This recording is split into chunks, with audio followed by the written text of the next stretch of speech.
Israeli বিমান হামলায় আবারও রক্তাক্ত ফিলিস্তিনের গাজা উপত্যকা। বুধবার দখলদার বাহিনীর গোলাবর্ষণে প্রাণ গেছে আরও শতাধিক ফিলিস্তিনির। হাসপাতাল সূত্র জানায়, নিহতদের মধ্যে বেশ কয়েকজন ছিলেন যারা ত্রাণ বিতরণ কেন্দ্রে সহায়তা পাবার অপেক্ষায় ছিলেন। আল জাজিরার তথ্য বলছে, শুধু গত 5 সপ্তাহেই গাজায় খাবার সংগ্রহের সময় ইসরায়েলি হামলায় নিহত হয়েছেন 6 শতাধিক ফিলিস্তিনি। চলমান সংঘাতে মানবিক সহায়তা কার্যক্রমও পড়েছে চরম হুমকির মুখে। বিশ্ব স্বাস্থ্য সংস্থা জানায়, গাজা থেকে জর্ডান ও তুরস্কে চিকিৎসা নিতে যাওয়া শিশু ও স্বজনদের বহনকারী গাড়ি বহরের পাশে হামলা হলে ক্ষতিগ্রস্ত হয় অ্যাম্বুলেন্স ও বাস।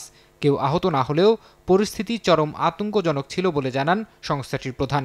বলেন, এখনও 10,000-এর বেশি মানুষ চিকিৎসার জন্য গাজার বাইরে পাঠানোর অপেক্ষায় আছেন, তবে পরিস্থিতি খুবই উদ্বেগজনক।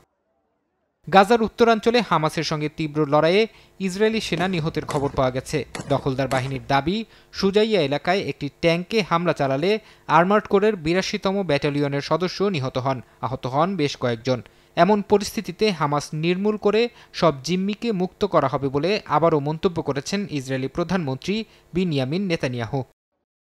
এদিকে ফিলিস্তিনের স্বাধীনতাকামী সংগঠন হামাস বলেছে, যুক্তরাষ্ট্রের দেয়া যুদ্ধবিরতির প্রস্তাব তারা পর্যালোচনা করছেন, তবে সংগঠনটি চায় চুক্তিতে যুদ্ধের স্থায়ী অবসান ও গাজা থেকে সব ইসরায়েলি সেনা সরিয়ে নেয়ার বিষয়টি থাকতে হবে।